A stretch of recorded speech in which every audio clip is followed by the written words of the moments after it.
It's been a real struggle for the Nashville Predators, but they did earn a split in their 2 games in Sweden. And Kimmel of Locked On Predators is here to talk about the future of this team, who's staying and who's going, and what it'll take to turn things around. All that and more on today's Locked On NHL podcast.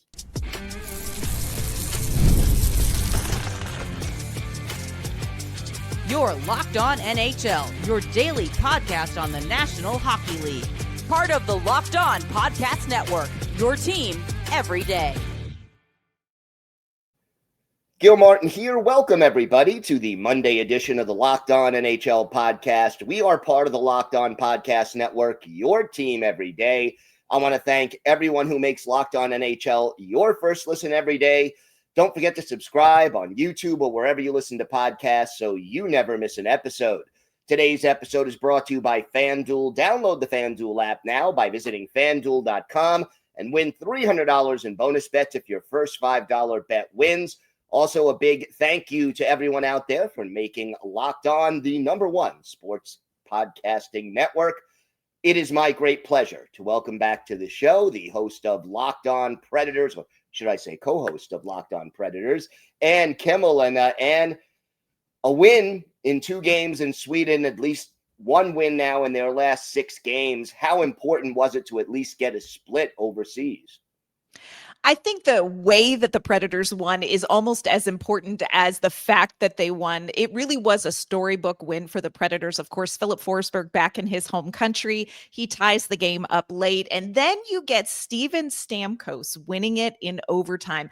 And Predators fans have been waiting to see the Steven Stamkos we thought we were getting when he joined the team in free agency. And so I think for Predators fans, the way that the Predators got that win, the way that they really dominated that first game was really reassuring. But then there was a second game. And things did not go according to plan. No, the second game was almost the inverse of the first game, where really Pittsburgh came out, they punched Nashville in the mouth. Nashville really couldn't recover.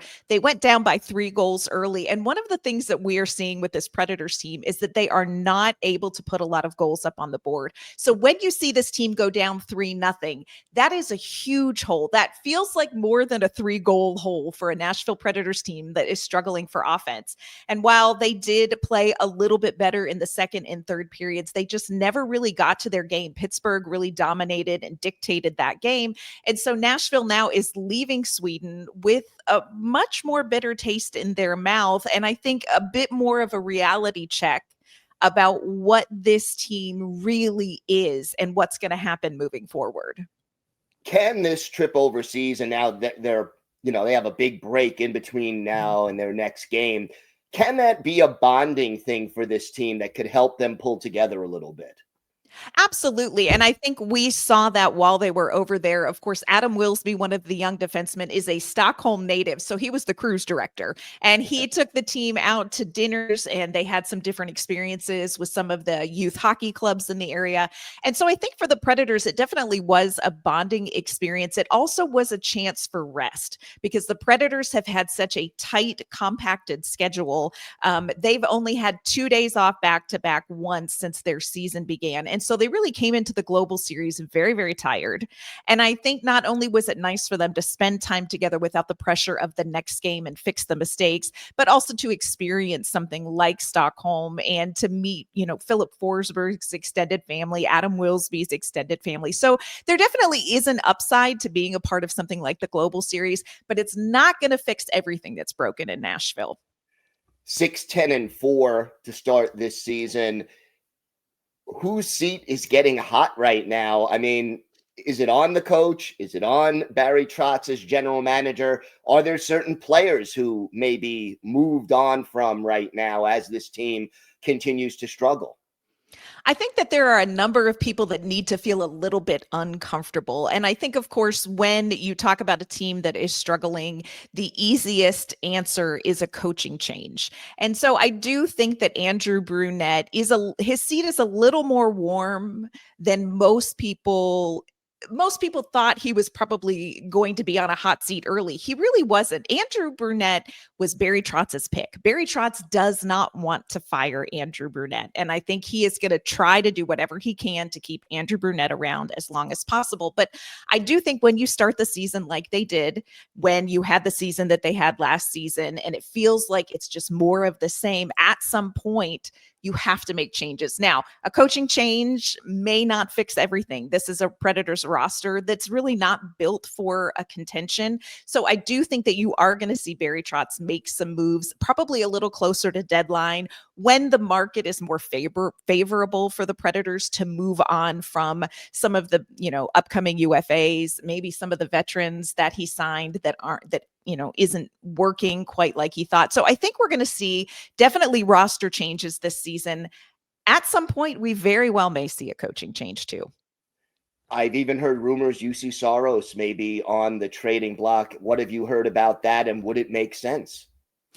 This is such an interesting conversation. UC Saros, first of all, people have to know he has a no move clause. His contract just kicked in. It has a no move clause. So it's a non-starter if Saros isn't interested in going. So I think that that's a big factor. He also is a little over $7 million. And so teams that are looking for a goaltender to fix what they need fixed for the postseason, not a lot of them have the wiggle room. More importantly, not a lot of them have what Barry Trotz wants, which is going to be young, talented prospects or high quality draft picks in the upcoming drafts. And so the teams that we hear are kind of thinking about UC Saros may not have anything Barry Trotz really wants. And again, it all comes down to if UC Saros doesn't want to go, he's not going. What will it take for this team to get, let's even just say, closer to 500, respectability? What do they need to do better? It's no short list, Gil. Like, I'm going to unfurl the scroll and then I'm going to cut it way down for you. I do think that this is a team that is struggling to get and hold on to momentum. It's one step forward, two steps back. So there is some sort of a disconnect, whether that is the responsibility of the head coach, whether that is the combination of players in the locker room, but there is a disconnect from being able to continue to build on positive steps forward. They're really stuck in the same place. And I think to get unstuck, it's going to take some moves. It's going to take those roster changes. It may take a coaching change. I do think that they need more offense. But you would think when you look at the roster on paper, how is offense a problem? It's a problem. And what a lot of it comes down to is there's not a lot of center depth. You don't have those playmaking centers here for the Nashville Predators. And that's what you need. You need those playmaking centers. And so that's something that Nashville is going to be wanting, but probably they're going to have to draft and develop that. What about Barry Trotz? Is his seat hot? I know it's been just a little more than a year, but, everything he's done seems to have backfired so far, or at least not worked out the way he wanted it. So what are you hearing about his situation? The fan base is definitely questioning Barry Trotz right now because, like you said, in the time that he has been general manager, he's made some really exciting moves that have not panned out. He's also done things like put Dante Fabro on waivers, who was now picked up by Columbus. He's now a top line or a top pairing defenseman for Columbus. So there have been moves that people are like, hey, now wait a second. So I think that there may be a crisis of confidence among the fan base when it comes to Barry Trotz. The one thing that I will say for Trotz is that in the couple of drafts that he has kind of been the guy pulling the trigger, he has drafted well.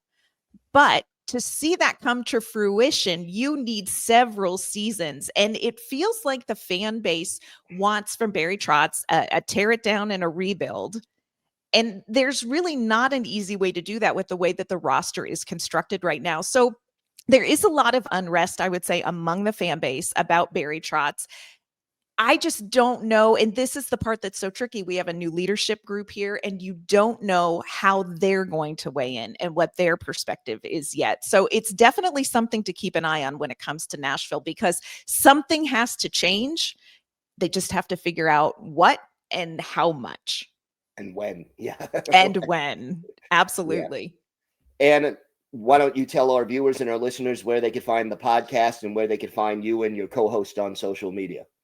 You can find our podcast, Locked On Predators, wherever you get your favorite podcasts. We are also on YouTube. You can follow me on social media at what is it? Ann K. I got this. Ann K _ Mama on Ice. You can find my co-host, Emma Lingen, at Emma _ Lingen on social media as well. I got it. You got it. All right, Ann, thank you so much. Thanks, Gil. Today's episode is brought to you by your friends at FanDuel. The NBA is back, and there's no better place to get in on the action than FanDuel, the official sports betting partner of the NBA. Even if you miss the start of the game or want to ride the hot hand, FanDuel has live bets on everything from who will score next to fourth quarter comebacks. Plus, you can even combine your live bets into a same-game parlay for a shot at a bigger payout. It keeps every game exciting, especially when your team is making that late push. And hockey fans, you could use your knowledge of the NHL on FanDuel, so check out the latest odds for your favorite team. Right now, FanDuel is giving new customers $300 in bonus bets when your first $5 bet wins. So head to FanDuel.com to sign up and play your game with FanDuel, the official sports betting partner of the NBA. FanDuel.com, check it out today.